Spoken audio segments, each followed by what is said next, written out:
Life में अगर आपका होप खत्म हो जाए और आपको लगे कि आप बिल्कुल हार चुके हैं, तब एक बार आप खाटू श्याम मंदिर ज़रूर जाना।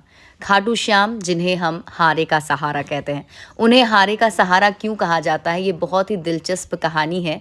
ये मैं आपको आगे वीडियो में बताऊंगी भी, और अगर आप जानते हैं तब तो बहुत अच्छी बात है, लेकिन बहुत सारे ऐसे लोग हैं जो नहीं जानते हैं। और अगर आप वहाँ पर जाकर दर्शन करना चाहते हैं तो इस वीडियो में पूरी डिटेल्स आपको मैं देने वाली हूँ। दरअसल आज हुआ ये है कि मेरे पूरे परिवार के साथ मैं खाटू श्याम मंदिर जाने के लिए तैयार हूँ और हम पहुँच चुके हैं दिल्ली में रेलवे स्टेशन पर, और यहाँ से हमें ट्रेन लेनी थी जो कि हमें रिंगर स्टेशन छोड़ने वाली थी, राजस्थान में रिंगर स्टेशन पर। और यहाँ पर आप देख सकते हैं कि हम बिल्कुल राइट टाइम पर पहुँच चुके थे, ट्रेन भी हमारी आ चुकी थी और हम बस ट्रेन पर सवार हो गए और उसके बाद निकल गए राजस्थान के लिए। राजस्थान में जैसे ही ट्रेन हमारी इंटर की तो हम बहुत ज़्यादा एक्साइटेड थे, क्योंकि एक्साइटमेंट ज़्यादा इसलिए भी थी क्योंकि बहुत कुछ खाटू श्याम बाबा की महिमा के बारे में हमने सुना है। और पहली बार मैं भी देखने जा रही थी, मेरा पूरा परिवार देखने जा रहा था, तो एक्साइटमेंट ज़्यादा थी। रात भी हो चुकी थी क्योंकि हमने ऐसा प्लान किया था कि हम रात तक वहाँ पहुँचें, फिर रात में वहाँ स्टे करें और नेक्स्ट डे सुबह सुबह बाबा के दर्शन करने के लिए पहुँच जाएं। And I can't tell you, जब मैं रिंगर स्टेशन पर पहुँची तो वहाँ पर कोई भी मुझे नॉर्मल इंसान नहीं दिख रहा था। मतलब जितने भी लोग मुझे दिखे वो सभी श्रद्धालु थे और सभी हारे का सहारा, खाटू श्याम जी की जय के नारे लगा रहे थे और पूरा माहौल भक्तिमय था। And seriously everywhere is feeling very positivity, हर जगह अच्छा दिख रहा था। नेक्स्ट डे हम सुबह सुबह उठे और अच्छे तरीके से तैयार होकर के, नहा वहा के तैयार होकर के हम निकल चुके हैं। यहाँ पे भी क्या है कि रिंगर स्टेशन से आपको खाटू श्याम मंदिर जाना है तो करीब 18 किलोमीटर समथिंग चलना पड़ता है। लेकिन हमें, क्योंकि हम चलना नहीं चाह रहे थे, हम पूरी फैमिली के साथ गए हुए थे, तो हमने वहाँ से गाड़ी बुक की थी और वो गाड़ी हमें खाटू श्याम मंदिर के पहले लाकर छोड़ दी। और उसके बाद अंदर भी हमें चलना पड़ा था। ये जो मार्केट का एरिया आप देख रहे हैं, ये पूरा मार्केट होते हुए अंदर खाटू श्याम मंदिर की तरफ जाता है।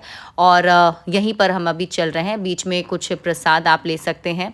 और ये भी है कि मान्यता यहाँ पर कि जो यहाँ का प्रसाद है वो काफ़ी ख़ास होता है। और खाटू श्याम को आप गुलाब का फूल भी चढ़ाते हैं, तो यहाँ पर गुलाब के फूल भी बिक रहे थे। हमने भी गुलाब के फूल लिए और उस फूल में अपने विशेस को मांग कर आप उसे खाटू श्याम को चढ़ा देते हैं, तो कहते हैं कि वो विश जो है वो पूरी हो जाती है।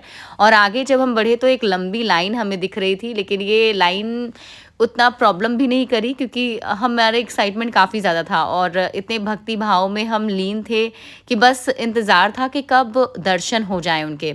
यहाँ पे अच्छी बात मुझे ये लगी कि बैरिकेड्स किए गए थे, तो बैरिकेड्स की वजह से भीड़ काफ़ी ज़्यादा ओवरलैप नहीं कर रही थी, बल्कि सब लाइन में बिल्कुल चल रहे थे बहुत अच्छे तरीके से, और सभी फिर से खाटू श्याम जी के नारे लगा रहे थे। तो बहुत ही एक्साइटेडली हम लाइन में लगे। और अब मैं इसकी कहानी आपको बताती हूँ। दरअसल का मान्यता ये है कि जब महाभारत काल था, यानी कि महाभारत जब हो रहा था, तो उस वक्त पांडव और कौरवों के बीच में लड़ाई हो रही थी। और भीम के पोते हैं बर्बरीक। बर्बरीक जो है उनके पास 3 बाण होता है, और इस बाण में इतनी शक्ति थी कि अगर उसने चला दी तो पूरा युद्ध ही खत्म हो जाता। ऐसे में अगर वो कौरव के साइड से लड़ते तो पांडवों की हार हो जाती और अधर्म की जीत हो जाती।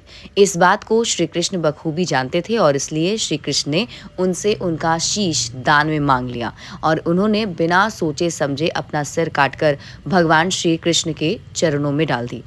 और कहा जाता है कि यहाँ पर जो कुंड है वहीं पर ये शीश मिला था। राजस्थान के खाटू गांव में बर्बरीक का ये सिर मिला, जिसे फिर स्थापित किया गया और इसे खाटू श्याम मंदिर के नाम से लोग जानते हैं। और भगवान श्री कृष्ण ने उन्हें उस वक्त ये आशीर्वाद दिया था कि कलयुग के वक्त में लोग इन्हें खाटू श्याम के नाम से जानेंगे और इनकी पूजा की जाएगी और इन्हें हारे का सहारा कहा जाएगा।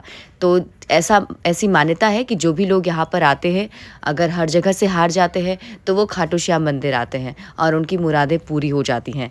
इसके साथ ही कुंड के ठीक पास में यहाँ पर जो पत्थर का आप ये ढेर देख रहे हैं, छोटे छोटे पत्थर हैं, इन पत्थरों को एक एक करके रखा जाता है। और यहाँ पे मान्यता ये है कि अपनी जो तकलीफ़ें हैं, प्रॉब्लम्स हैं, उसे आप पत्थर के हिसाब से काउंट करके एक एक करके एक पहाड़ बना दीजिए छोटा सा, और भगवान खाटू श्याम जो है वो आपके सारे प्रॉब्लम्स को दूर कर देंगे। So here I am also doing this. मैं और मेरी मम्मी भी यहाँ पर ये बना रहे हैं क्योंकि प्रॉब्लम्स तो मेरी लाइफ में बहुत सारी है। तो आप भी यहाँ पर दर्शन करने ज़रूर जाना। मिलते हैं आपसे अगले वीडियो में। Bye bye.